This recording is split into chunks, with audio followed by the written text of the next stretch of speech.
So I have Mr. Buteau. Comment ça va, Antoine? Je suis très Ça va bien? excité d'avoir cette conversation avec toi aujourd'hui. Tu sais, je crois que t'es la seule personne. En fait, c'est pas vrai. Il y avait Martin back in the day qu'on avait fait des entrevues ensemble. Donc, je suis content que tu prennes le temps. Euh, en préparant l'entrevue, on a que j'ai comme 1000 questions à te poser. Donc, j'essaie de trouver peut-être une pour commencer le bal. En fait, on n'a pas trop parlé de musique. Je sais que tu es un très grand fan de jazz. Why jazz? How'd you get into it? Comment tu es tombé en amour avec ce style de musique? Ouais, le jazz, je dirais que c'est une bonne analogie avec qu'est-ce qui se passe dans ma tête. Je sais pas si les gens, des fois, ils ont un peu le monkey brain. Tu sais, il se passe beaucoup de choses dans notre tête, puis ça, je veux dire, ça revole un peu partout. Puis le jazz, c'est un peu une analogie comme ça, dans le sens où les gens, ils vont jouer de la musique, puis souvent dans le jazz, tu as beaucoup d'improvisation. Par exemple, tu vas avoir un set que les gens ont fait, puis après, ben, tu vois juste les gens venir en sync entre eux, puis comme partir sur une chire, puis comme revenir après. Ça fait toujours des résultats qui sont assez excellents. Fait que je te dirais le jazz, l'intérêt du jazz vient beaucoup du fait que dans l'anarchie, il y a beaucoup de beauté. Puis c'est aussi une belle analogie avec qu'est-ce qui se passe dans ma tête, dans le sens où que le monkey brain, il fonctionne tout le temps. Puis dans le jazz, c'est le même genre de choses, mais au final, Ouais. ça donne toujours quelque chose de beau. Tu as Du moins, parlé j'espère. d'anarchie. Ben, est-ce que c'est pour ça que tu étais joint Early Stage Startup, qui avait aucune idée de ce qu'on faisait il y a 4 ans? Euh, Euh, J'aime la croissance. Pareil, avant PNR, j'étais chez Coveo. Puis chez Coveo, c'était vraiment un très bel apprentissage. Avoir des compagnies en croissance, c'est là où que je crois le meilleur moment où tu peux commencer ta carrière. Parce que plus que ça grossit, plus qu'une entreprise grossit, plus c'est là qu'il y a d'opportunités. On le voit dans le travail, quand une entreprise est en décroissance, souvent ça vient très politique. Il y a le fameux concept en technologie de zero-sum game, mais d'être dans des games que tu sais que il y a plus d'opportunités que qu'est-ce que les gens sont capables d'accomplir au day-to-day. Euh, Typiquement, ça donne une culture qui est beaucoup plus collaborative, puis ça donne une culture aussi qui est beaucoup plus focusée sur la croissance personnelle, puis la croissance vers une mission commune. Puis chez Coveo, c'était une très belle expérience pour apprendre avec ça.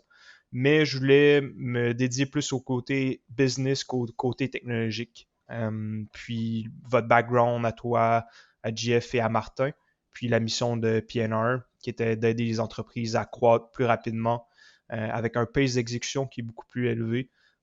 C'était quelque chose qui venait Ouais, me c'est cool. rejoindre Mais à tu ce sais, niveau-là. je rejoins aussi ton point de croissance. Tu sais, ce vieux adage que j'avais dans mon ancien vie, tu sais, revenue solves all known problems. Tu sais, la croissance te permet aussi d'avoir plus d'opportunités dans ta carrière. Tu sais, on va spinner sur plein de sujets. Tu sais, en jasant juste avant le recording, it's like, on ne sait pas exactement comment cette entrevue va se dérouler, mais je peux peut-être spinner plus du côté de carrière. Tu sais, comme euh, parce que tu as quand même eu tu sais, succès dans un relativement short period of time. Donc, est-ce que tu as un lens sur comment toi tu regardes tes opportunités de carrière? Tu sais, as parlé un peu du growth. Est-ce que c'est quoi les autres vecteurs que tu regardes ou questions? Évidemment, je ne veux pas te poser what's your next move. J'espère qu'il n'y en a pas un rapidement qui s'en vient. Mais oui, je vais peut-être te poker sur comment tu regardes un peu ta carrière, ta progression de carrière. Ouais, je pense qu'il y a vraiment deux façons de voir une carrière. Il y a une façon qui est plus goal-driven, où que tu vas te mettre des objectifs, puis tu vas essayer d'atteindre ces objectifs-là. Puis il y a une autre façon de fonctionner qui est plus interest-driven, donc qui est plus de suivre tes intérêts, puis suivre ta curiosité. Je te dirais dans mon cas, c'est beaucoup plus l'approche numéro 2, donc l'approche drivée par ma curiosité qui m'anime. Donc ma définition du succès, c'est d'apprendre, c'est de croître en tant que personne. Puis la consultation, c'est excellent pour ça, parce que un client, quand ça fonctionne pas, il va te le dire. Puis un employé ou un manager, quand ça fonctionne pas, il va te le dire aussi. Je pense pas que ce soit dans tous les types d'emplois que tu as ça nécessairement. Mais la consultation te donne ça. Puis la deuxième partie, c'est au niveau intérêt. Dans la consultation, on voit plusieurs types de mandats, on voit plusieurs types de situations. Donc, c'est d'apprendre sur plein de domaines, puis ensuite de comme, voir comment toi tu grandis là-dedans, puis c'est quoi, comment tout ça s'interrelie, puis d'essayer de voir différentes situations qui se ressemblent, un genre de pattern matching un peu. Mais par exemple, c'est sûr qu'il y a certaines situations où que je vais changer du numéro 2 qui est plus interest-driven à goal-driven. Quand je sais par exemple qu'il faut que je m'améliore sur un certain point. Par exemple, sur le public speaking était un très bon exemple. À ce moment-là, ben, je vais mettre des objectifs que je vais essayer d'atteindre. Puis je te dirais, ma carrière est vraiment drivée beaucoup plus par comment je fais pour suivre ma curiosité, puis Ouais, c'est intéressant. à Tu sais, l'infini. j'aime le mélange des deux, tu sais, comme tu as dit, parce que tu peux être comme intéressé dans quelque chose, vouloir l'apprendre. Tu sais, comme, pour moi, c'était peut-être le côté plus startup, bâtir quelque chose, mais si ça risque de virer rapidement en hobby si tu te donnes pas des goals, tu sais. Donc, si tu te donnes pas des marqueurs de progression pour voir comment tu vas te rendre de A à B, de B à C, mais l'intérêt, tu as tellement exploré dans un sujet en particulier, mais il faut que tu aies un peu quelques milestones pour te guider un peu. Donc, j'aime peut-être cette approche que tu dis, là. Tu as parlé aussi un peu de ton côté personal improvement, tu sais, like le côté qu'on on a déjà travaillé ensemble. Public speaking, c'était quelque chose que tu t'es grandement amélioré, tu participes à Toastmasters. Euh, Peut-être zoom out, parler de le côté de productivité là-dedans. C'est parce que tu as un côté où est-ce que tu es la personne la plus productive, la plus organisée que je connais à cet effet-là. Donc, je suis curieux comment, tu sais, c'est quoi le starting point? C'est quoi le mental frame que tu utilises pour la productivité? Ouais. C'est relié un peu au point du jazz qu'on a discuté plus tôt. Euh, Avec le Monkey Brain, la situation que j'avais à l'époque quand j'étais plus jeune, c'est que ça bougeait énormément dans ma tête, puis il y avait beaucoup de choses qui se passaient. Puis dans cette situation-là, il y a deux choses que tu peux faire. Tu peux décider de mettre le Monkey Brain en cage, figurativement, ou tu peux décider de le let loose, puis qui fait qu'est-ce qu'il veut un peu. Dans ma situation, quand j'étais plus jeune, j'essayais plus de le mettre en cage, puis de le garder, puis de comme tasser un peu mes passés, puis tasser tous les intérêts que je pouvais avoir. Mais ça a amené à plusieurs problématiques au niveau santé mentale, que ce soit par exemple de l'anxiété, que ce soit plus du stress, ou que ce soit des behaviors qui sont plus self-destructive. Puis le deuxième, c'était plus ben, comment je fais maintenant pour, étant donné que je sais que la première approche de mettre en cage le monkey brain ne fonctionne pas, comment que je fais pour libérer un peu ce monkey brain-là, puis offloader qu'est-ce qui se passe dans mon cerveau à un système qui va toujours être là pour moi. Fait que la productivité, puis comment je fais pour l'approcher, c'est vraiment qu'est-ce que j'ai en tête que je suis capable d'offloader à un système qui est beaucoup plus pertinent et beaucoup plus, je dirais, stable que moi à garder tout ça on the record. Fait que j'ai commencé là, peut-être 5 ans à avoir un système de productivité qui est quand même assez avancé. J'ai commencé avec Getting Things Done de David Allen, que certaines personnes vont peut-être connaître. En gros, le système de Getting Things Done, c'est vraiment dire tout ce que tu as en tête, tu le mets sur papier, puis après, tu fais un triage dans ces éléments-là. Donc, pour moi, ce triage, comment il se fait, c'est de dire chaque item qui rentre dans mon système a une priorité, que ce soit de priorité 1 à priorité 4. Puis aussi, je mets des tags qui sont reliés à ça. Les tags que je vais mettre vont être liés au contexte de comment je crois que cette tâche-là doit se faire. Par exemple, est-ce que doit se faire quand je suis le plus productif ou le soir quand, par exemple, je suis productif puis j'ai plus d'énergie. Puis aussi selon le niveau d'importance. Donc, est-ce que c'est urgent, est-ce que c'est important? Donc, peu importe qu'est-ce qui rentre comme tâche à faire, je le rentre là-dedans. Puis, je fais mes priorités selon ça. Fait que ça, c'est comment je gère les priorités en général. Puis après, il y a la deuxième façon dans mon système de productivité qui est plus au niveau comment tu fais pour gérer les informations qui sont pas actionable tout de suite. Donc, par exemple, quand on lit un document chez PNR, quand tu as un client qui est dans une industrie X, puis tu penses que ces insights-là que tu sors dans une industrie X peut te sortir pour un client qui va arriver dans le futur. Comment tu fais pour te créer un système de référencement que tu sois capable d'accéder par la suite? Donc, ce système de référencement-là, j'utilise un système de Tiago Forte, qui est un Américain. C'est un système qui s'appelle PARA, donc pour Projects, Areas, Resources et Archive. Projects, c'est vraiment quelque chose qui a un début et une fin. Donc, par exemple, un projet client que tu sais que tu vas commencer à une certaine date et tu vas finir à une certaine date. Donc, quand j'ai un nouveau projet, je le mets là-dedans. Je me set des objectifs par rapport à ça. Le deuxième niveau, Areas, c'est plus au niveau... en fait, c'est des choses qui sont toujours continues. Par exemple, la santé est un bon exemple. Parce qu'il n'y a pas de fin à ta santé, puis c'est quelque chose qu'il faut que tu gères au day-to-day. Par la suite, il y a Resources. Donc, Resources, c'est là que je vais mettre les informations, par exemple, de marché qui sont reliées à un projet client type. Puis finalement, Archive, qui est une fois que j'ai fini un projet, je vais mettre ce projet-là dans le Archive.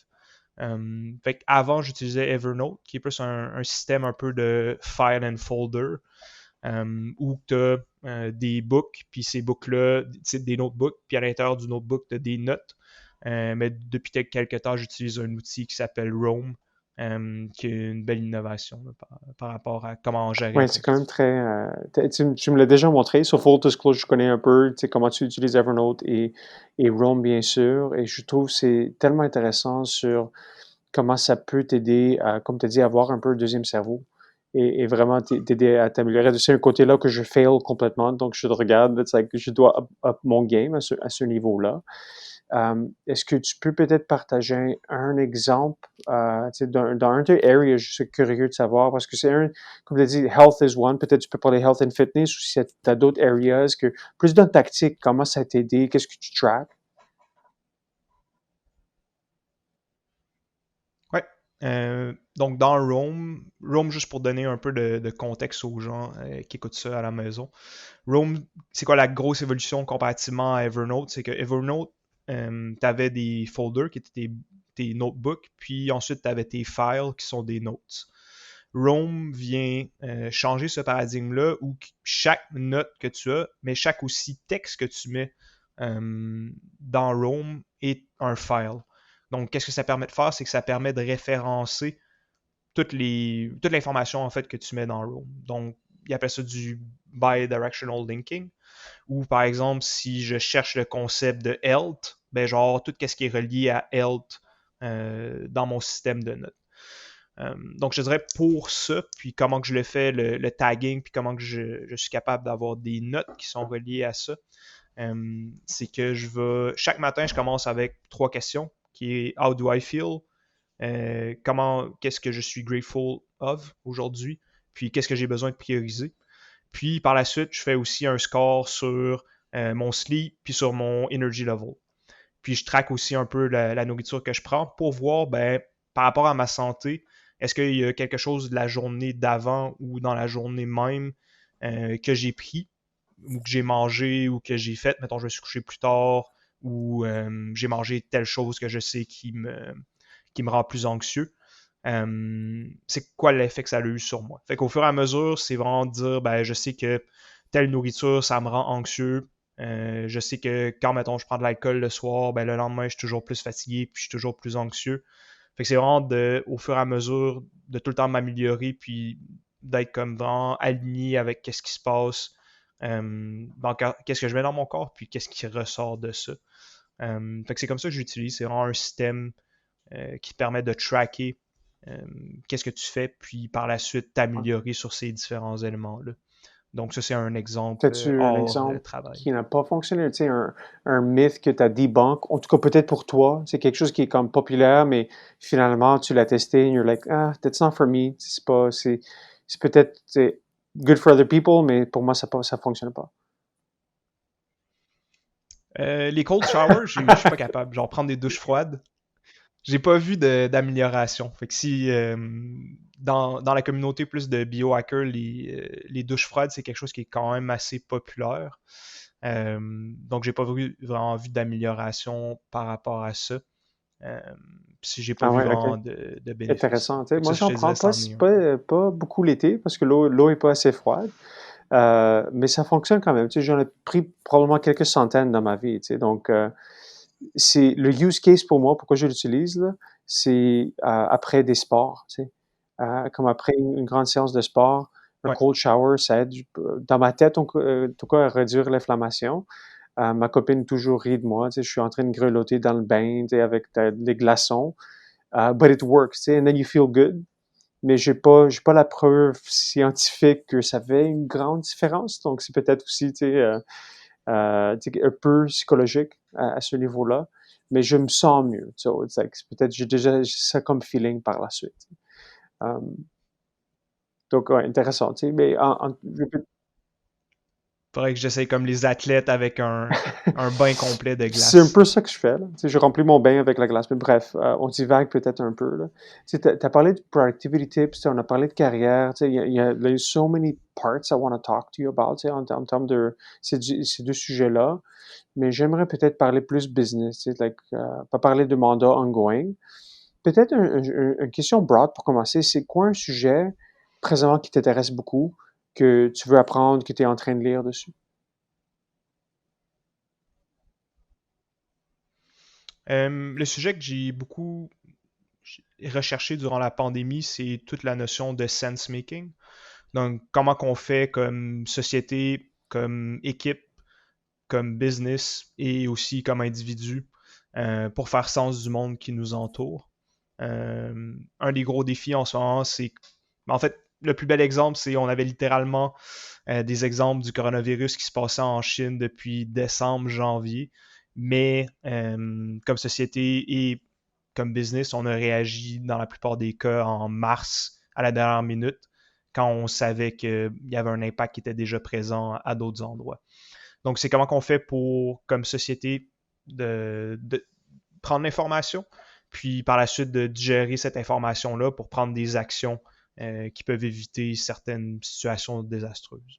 Interesting, yeah. Sense making, tu sais, tout ce qui est sense making apparatus, tu sais, comme comment est-ce qu'on peut le détecter. Je trouve ça quand même, c'est quelque chose d'intéressant pour des business aussi. Tu sais, on en a déjà parlé, so it's like, est-ce que c'est important pour un président, un conseil? Comment est-ce qu'ils font? T'aurais-tu des tips pour, tu sais, pour qu'ils, how do you zoom out et tu check un peu tout l'échiquier ou tout le terrain pour savoir qu'est-ce qui se passe? Ouais.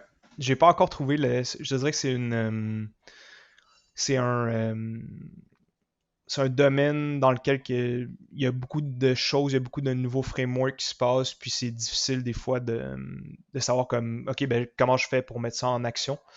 Il y a des livres qui sont intéressants, qui est toute la notion de Red Team Thinking, qui est une notion plus militaire de dire, tu as des gens qui vont venir vraiment te challenger puis te mettre au défi sur certaines décisions que tu vas faire, mais qui sont des gens de l'externe.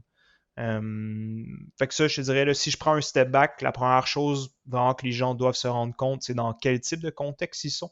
Est-ce qu'ils sont dans un contexte qui est quand même assez certain, puis ils savent tout ce qui se passe dans l'environnement, donc un contexte vraiment simple. Est-ce qu'ils sont dans un contexte plus complexe? Dans ce contexte complexe, ben, tu sais pas qu'est-ce qui va arriver, il y a beaucoup d'incertitudes, puis c'est pas possible pour toi de trouver une solution. Donc, tu dois agir pour essayer de trouver de l'information, puis après faire sens de qu'est-ce qui se passe autour de l'environnement. Fait que ça, c'est vraiment, puis il y a le chaos qui est vraiment l'extrême du simple. Puis finalement, il y a des contextes plus compliqués que tu sais que ben, ça sera pas facile, mais tu peux quand même analyser la situation puis déterminer quoi faire pour te rendre. Je dirais le plus gros problème que je vois typiquement, c'est que les gens ils font pas la différence entre un contexte compliqué et un contexte complexe. Où les gens ils pensent qu'ils ont certains pouvoirs sur l'environnement autour d'eux, tandis qu'au final, ils n'en ont pas, puis ils devraient juste aller chercher plus d'informations, puis aller se positionner différemment. Fait que ça, je te dirais, c'est la première chose. La deuxième chose, c'est d'aller chercher différentes perspectives. Donc, la diversité, c'est quelque chose qui est très populaire et qui a un sens, mais d'aller vraiment chercher une perspective qui est différente dans d'autres types d'informations avec d'autres sources d'informations. Puis, je dirais aussi de décentraliser le pouvoir, puis d'aller chercher l'information vraiment proche des gens qui vivent la situation. Que ce soit des travailleurs, que ce soit des gens, par exemple, qui voyageaient. Puis ça, on l'a vu, là, il y a certaines business québécoises qui ont, par exemple, des bureaux en Chine, puis qui ont réagi beaucoup plus rapidement que d'autres entreprises québécoises qui n'avaient pas de bureau en Chine. juste parce qu'il y avait des gens qui étaient proches de la situation puis qui voyaient vraiment qu'est-ce qui se passait. Fait que si j'avais à résumer, c'est premièrement, c'est déterminer dans quel type de contexte vous êtes, puis deuxièmement, se rapprocher le plus possible de l'action, euh, puis d'analyser la situation. Puis après, de stress test Ouais. vraiment Tu as parlé de cette situation. complexité. Tu sais, comment est-ce que tu peux prendre un sujet pour le décortiquer, le mieux comprendre? Est-ce que tu as trouvé des trucs? Tu sais? J'ai posé ces questions parce que je pitch des mandats super difficiles et tu prends quelque chose de complexe, et tu le simplifies, tu trouves des solutions. Donc, je suis curieux de comprendre qu'est-ce qui se passe sous, tu sais, le capot. How do you make that happen? Tu sais? Ouais, je dirais la façon la plus simple de le faire, c'est un truc de Richard Feynman, qui est un physicien américain, qui a un très bon livre d'ailleurs qui s'appelle How, je me souviens plus du titre, là, mais c'est You Must Be Surely Joking, Mr. Feynman, ou quelque chose comme ça. Puis Feynman a vraiment une bonne technique sur comment apprendre. La première chose, c'est vraiment de venir décomposer chaque élément qu'on apprend, puis de venir décomposer ça en plusieurs parties. Puis la deuxième, c'est vraiment de dire qu'est-ce que je comprends de ça, qu'est-ce que je comprends pas de ça. Quelle information qui me manque pour que je sois en mesure de comprendre. Puis la troisième chose, c'est de venir l'expliquer ou l'enseigner en quelqu'un ou juste le remettre dans nos mots. Donc d'écrire, de le présenter à ta mère, de le présenter à ton frère ou juste à quelqu'un qui est proche de toi.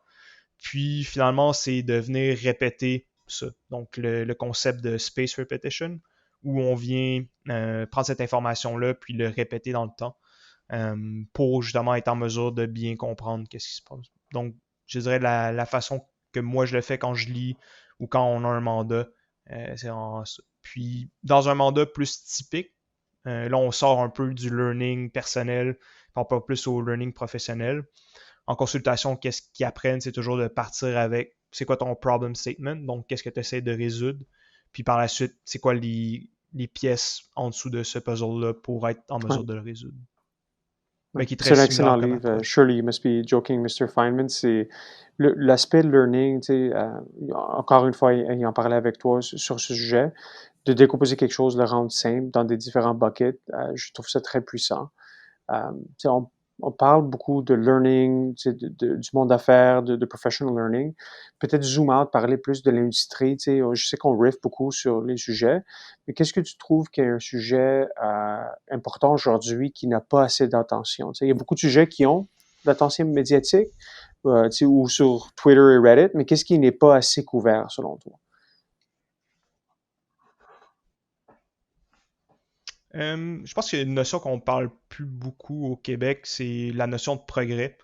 Donc, comme société, est-ce qu'on avance encore ou il y a beaucoup le...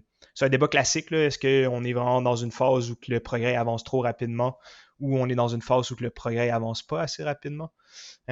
Puis par la suite, est-ce que comme société, on est complaisant face à ce qui se passe dans la société? Fait que je dirais le gros challenge que je vois en ce moment, plus comme société, c'est est-ce qu'on est plus dans un mode de débattre sur le style ou débattre sur la substance. Puis relié à ça, je pense qu'on est plus au niveau du style.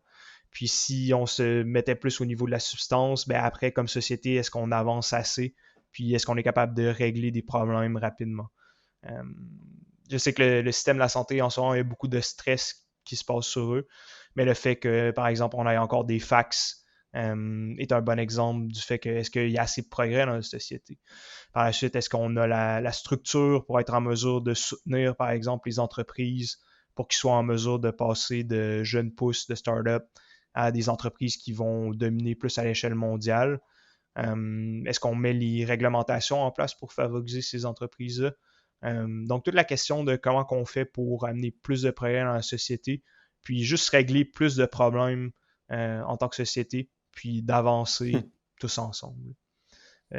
Puis il disait, l'autre fois j'ai écouté un podcast, puis il y avait une bonne analogie. Avant, dans les années 70-80, il y avait trois gros canaux de télévision. Puis, je veux dire, tu avais quand même une vision commune de vers où la société se passait, puis vers où la société s'en allait. Tandis que maintenant, ben, je veux dire, ta réalité est quasiment, c'est n égale 1. Tout le monde a sa réalité. Puis, on n'a pas nécessairement de vision commune sur laquelle on veut atteindre. Fait que je dirais un des sujets au Québec que je vois qui n'est pas parlé assez, c'est vraiment la notion de progrès. Puis comment on fait pour agir plus rapidement en tant que société puis faire beaucoup plus d'actions qui Ouais, ont un ouais. impact positif. J'abonde dans ton sens. Je crois que la pandémie a révélé beaucoup de failles dans nos systèmes. Tu sais, pas seulement dans notre système de santé, dans le système de sense-making, comme tu as dit avant, dans notre système tu sais, de comment est-ce qu'on peut vraiment bien mesurer, tu sais, avoir des vraies données. Mais je crois une des plus grandes failles, c'est cette notion de vraiment bien comprendre et mettre des actions en place avec, tu sais, avec un côté rationnel et logique. Je trouve qu'on est toujours beaucoup dans le je pense que, parce que mon côté subjectif le dicte, je le pense, donc this has to be a policy. On le voit dans plusieurs différents types de domaines, que ce soit économique en réponse à la pandémie, mais il me semble que there has to be a better way. Tu sais. Donc, je crois une des thèses que moi j'exporte de mon côté présentement dans ma tête, c'est comment est-ce qu'on peut mesurer les différents axes de la société, que ce soit en santé, l'éducation, l'économie, et avoir moins un débat sur c'est quelle couleur de drapeau tu aimes. Est-ce que tu aimes le bleu, le rouge, ou c'est quelle politique tu aimerais voir, qui fait le plus de sens. Donc, je trouve que tu as quand même touché sur un sujet qui est super important parce que je trouve aujourd'hui, on est juste en train de dire, mais moi j'aime le drapeau rouge ou moi j'aime un drapeau bleu qui est très tribal versus, mais moi j'aime le progrès ou j'aime ce genre de politique versus un autre type de politique. Donc, tu sais, ça le rend plus cool. Ouais, je crois par exemple, faut quand même faire attention à vouloir tout mesurer. Dans des contextes de sense-making, puis dans des contextes où tu veux que certaines choses qui émergent aussi, parce qu'on veut pas, on est dans un système qui est complexe et non pas compliqué. Dans un système complexe, souvent, tu ne seras pas capable nécessairement de tout mesurer. Donc, il faut que tu sois capable d'avoir quand même des différents projets qui se mettent en place pour qu'après, qu'il y ait une certaine émergence dans ce système complexe-là, puis que tu sois en mesure de prendre différentes actions par rapport à différentes, je dirais, innovations de ces systèmes-là pour les appliquer à d'autres systèmes. Donc, qu'est-ce qui est très populaire en sense-making, c'est la décentralisation des systèmes, garder les systèmes un peu plus indépendants, puis après prendre les meilleures actions que tu vois d'un système, puis l'appliquer à un autre système. Mais tu peux pas Ouais, nécessairement tout ouais, je suis d'accord. mesurer. C'est juste, je regarde plus d'un horizon. Tu sais, on est encore en train de passer d'un monde analogue à un monde numérique. Et tu sais, moi, je suis toujours surpris quand j'apprends, il y a certaines choses qui on peut pas encore mesurer, qui en principe seraient faciles de faire. Tu sais. Donc, oui, je suis d'accord que tu peux pousser cette logique à un point qui n'est malsain, mais aujourd'hui, on est loin de ce stade-là. Tu sais, donc, je trouve qu'on a encore beaucoup de progrès à faire, à juste bien mesurer. Comme tu as dit, tu as parlé de question de fax. Donc, utilise ce genre d'analogie de fax fois 1000, fois 10 000 à travers plein de différents systèmes de gouvernance sociétale. And like, ouais, mais c'est comme un bon point que tu apportes. Là. Parler peut-être un peu de les grandes entreprises tech ou juste grandes business points. Tu sais. Quel business présentement à travers le monde tu trouves fascinante et que tu trouves qu'il y a beaucoup de choses qu'on peut apprendre?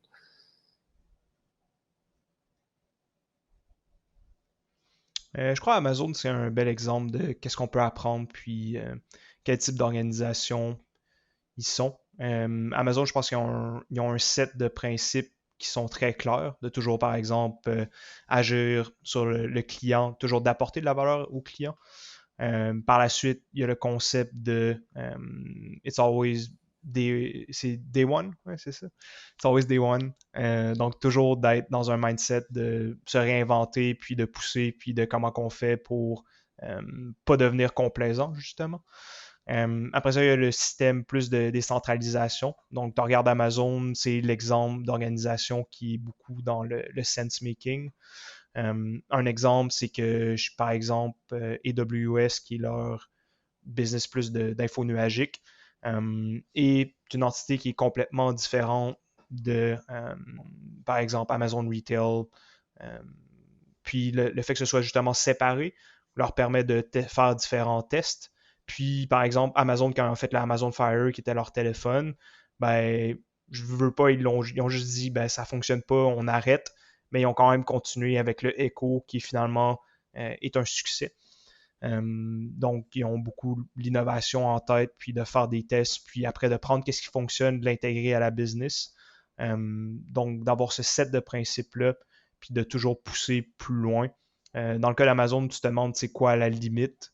Puis, mis à part le gouvernement qui met des bâtons dans les roues, puis qui décide de splitter la business, je pense pas qu'il y ait nécessairement de limite.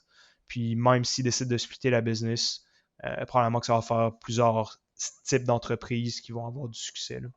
Comme tu regardes quand il avait fait le split de Standard Oil dans le temps de John Rockefeller, ça a fait plein d'entreprises maintenant qui ont du succès, comme des Ouais, exemples c'est de un ça. super bon exemple que tu apportes l'Amazon, je crois. C'est une espèce de presque un organisme vivant. C'est ça que je donne quand même beaucoup de crédit à leur président. Il a créé un système qui est self-replicating. Donc, ce qui va vivre bien au-delà de son fondateur, donc tout à son crédit. Parler d'un axe un peu différent, un sujet qu'on traite beaucoup ces temps-ci, c'est le M&A. Pour ce genre d'entreprise ou toute entreprise, qu'est-ce qui est la plus grande erreur que tu vois dans le monde du M&A présentement? Ou une autre question similaire, c'est qu'est-ce qui est mal compris du M&A? Je dirais en technologie, c'est quand même assez difficile de faire le M&A. La seule et bonne raison, c'est que euh, souvent, tu as beaucoup de dettes techniques que les gens prennent pas en compte. Donc en technologie, c'est quelque chose qui est quand même assez difficile. Sauf quand tu fais, par exemple, l'acquisition d'un produit, puis que tu crées une nouvelle ligne d'affaires avec ça. À ce moment-là, tu peux avoir du succès. Parce que en M&A, en technologie, c'est pas, par exemple, tu es une business de manufacturier, puis tu achètes seulement après d'autres usines qui font quelque chose de similaire ou qui ont des processus qui sont différents. Euh, Dans le code, étant donné que c'est quelque chose qui est plus abstrait, souvent tu as une deck technique qui est associée à ça. Puis ça fait que le taux de succès est beaucoup moins élevé. Il y a quand même des bels exemples de succès. Là. Tu regardes par exemple Twilio qui a acheté SendGrid puis qui viennent d'acheter Segment. Twilio ont quand même ils savent qu'est-ce qu'ils veulent faire puis ils savent vers où ils s'en vont. Salesforce aussi qui a grossi par acquisition. Mais eux, ils le considèrent beaucoup plus au niveau stratégique et non pas au niveau plus d'aller dans un mode répétable de choses qui se font. Puis je dirais pour résumer, c'est vraiment de. Je dirais deal making, c'est vraiment populaire. De faire des deals, d'acheter une business, c'est vraiment pas facile, mais c'est quelque chose que les gens aiment faire. Mais après, c'est l'intégration puis la création de valeur suite à une acquisition qui est vraiment importante. Donc de considérer les deux vraiment ensemble et non pas Ouais, séparés. c'est comme un dur fruit. Je prends des notes en même temps, en passant. Euh, bon, est-ce que je peux poser une question? Donc, on a touché quand même beaucoup de sujets, tu sais. Peut-être une question plus perso. Qu'est-ce que tu vois comme plus grande erreur que notre entreprise a fait, selon toi? P&R. Ouais. Que PNR a fait. La plus grande I'm going erreur que straight to the, PNR a the fait. sensitive. Straight to the point. Ouais, c'est une bonne question. On fait un post-mortem en live pour tout le monde. Ouais. Genre, j'en vois pas. Je veux dire, on est une petite business, puis quand tu es une petite business, des fois tu fais des actions, puis tu fais des erreurs. Mais après, tu sais, l'objectif d'une petite business et d'une grande business devrait être d'apprendre. Puis pourquoi t'apprends, c'est en faisant des actions. Si tu fais pas d'action, on t'en prendra pas. Puis, ben, turns out que si tu fais pas d'action, probablement que tu survivras pas non plus. Là. Je lisais un livre qui s'appelle Lessons from the High Mountain, qui est un gars qui a monté des dizaines de montagnes dans sa vie. Puis il disait cette analogie-là où un jour il se retrouvait au bord d'une crevasse. Puis il disait j'avais deux situations devant moi. Soit faire une action. Si je faisais une action, j'avais 50% de chance de vivre ou de mourir. Ou je pouvais rester dans l'inaction, mais j'avais 100% de chance de mourir. Fait que pour une petite business, je crois que c'est beaucoup ça souvent. Fait que la plus grande erreur, je dirais comme quelque chose qui aurait pu faire mal puis qui fera toujours mal à PNR. Ok. Je pense C'est que bonne c'est le plus réponse. Bonne difficile. réponse, ça. Euh, quelle question que j'aimerais que tu poses que j'ai pas posée à date? Euh, je dirais la question que personne t'a jamais demandé, c'est qu'est-ce que toi, t'aimerais te faire Ah, poser comme interviewer ouais, pour te... je crois pas que j'ai une bonne réponse. Surtout, tu sais, avec ces entrevues, je cherche de vraiment creuser sur l'invité. Donc, c'est très squiggly, tu sais, c'est ce qui le rend, euh, ce qui intéresse l'invité plus qu'autre chose, tu sais. Donc, j'aime tout le temps essayer de poker plus du côté personnel un peu au début. Donc, qu'est-ce qui intéresse, mais c'est pas d'aller creuser dans sa vie, personnelle trop non plus. Donc, j'ai pas une bonne réponse à ta question sur, comment est-ce que, tu sais, what questions I would like to be asked. Um, Peut-être pour closer la discussion, Antoine, retourner au travail. um, c'est quoi tes top 3 books en termes de records? Un sujet qu'on parle toujours, là, c'est des recommandations de livres là, entre moi et toi. Donc, as-tu des coups de cœur qui sont à top of the list ou plus récents que tu aimes? Ouais. Ouais, dans mes coups de cœur, le premier, c'est un livre de Jim Burns. Ça tombe pas bien parce que je me souviens plus du titre. En ce moment, j'ai un blanc. Laisse-moi le checker. Ça va pas bien. Ce bout-là, je pense qu'on va le couper. Maybe. Maybe. Ouais, ouais. C'est un livre qui s'appelle At Home with the Inner Self. Donc, Jim Burns, c'est une personne qui souffrait de maladie mentale. Puis, en fait, c'est un schizophrénique qui s'est littéralement, qui a fait un traitement avec lui-même, puis qui décrit un peu son parcours comme schizophrénique, qui avait pas de traitement, qui réussit à se sortir de cette situation-là. Donc, de juste apprendre la perspective de quelqu'un qui a des problèmes de santé mentale, puis qui est capable de voir qu'est-ce qui se passe dans sa tête, puis ensuite comment il fait pour sortir de ça. C'est quelque chose qui m'a vraiment aidé, puis qui réussit à contextualiser qu'est-ce qui se passe. Un autre livre, on parlait de progrès tantôt, Americana. C'est l'histoire économique des 400 dernières années aux États-Unis. Quand je dis ce livre-là, je suis toujours vraiment impressionné du progrès qu'on a fait dans les 400 dernières années, puis de qu'est-ce qui était possible dans le temps. Comme par exemple, il y a un bout dans l'histoire américaine où tu avais littéralement des bateaux à vapeur avec les rails qui se passaient en même temps. Puis c'est un peu la bataille de quel type d'assets ça allait gagner. Puis finalement, le dernier livre qui m'a influencé beaucoup, c'est Getting Things Done de David Allen, si les gens veulent apprendre plus sur la Très bon productivité. reco, Antoine. Antoine, je veux te remercier. Petite dernière question que je pose à tout le monde. Si ces personnes veulent te contacter, reach out, jaser avec toi, c'est quoi la meilleure façon? Je suis vraiment actif sur Twitter, donc vous pouvez me trouver à Ambuto, Super. Anbuteu. Merci, Antoine. Merci, Hector.